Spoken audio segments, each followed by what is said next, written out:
অসংখ্য নারীরা আছেন যারা আফসোস করে যে আমার বাবা আমাকে কোন স্বামীর হাতে বিয়ে দিয়েছে। আফসোস করে কি করে না বলেন না? করে। আমাকে একটা গরিব স্বামীর হাতে দিয়েছে, আমাকে একটা বড়লোক স্বামীর হাতে দেয় নাই, আমি অভাবে আছি। অসংখ্য নারীরা নিজের অভাব নিয়ে আফসোস করে। এই পৃথিবীর কোন নারী অভাব নিয়ে আফসোস করতে পারবে না যদি সে ফাতেমাতুজ জাহরার জীবনী পড়ে। জোরে বলেন সুবহানাল্লাহ।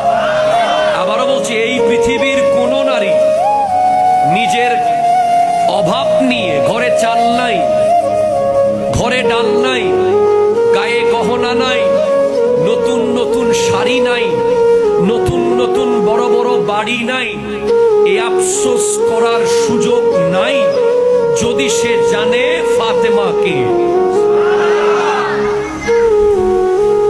আপনি যদি আপনার বিবিকে জানাতে পারেন যে ফাতেমাতুজ জাহরার জিন্দেগি, আমার মনে হয় উনি আপনাকে আর জিন্দেগিতে কমপ্লেইন করবে না। কারণ যিনি স্বর্ণের জুতা পরতে পারতেন,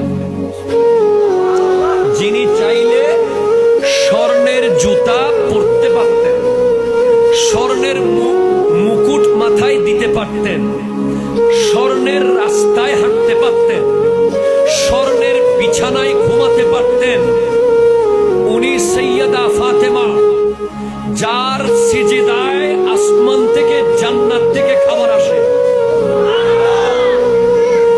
যার বাবা সরকার দো আলম নূরে মুজস্সম बायसे कोनो मका सल्लल्लाहु अलैहि वसल्लम, जन्नत देने वाला नबी, जहन्नम से बचाने वाला नबी मुहम्मदुर रसूलुल्लाह सल्लल्लाहु अलैहि वसल्लम। चित्कार दे बोलें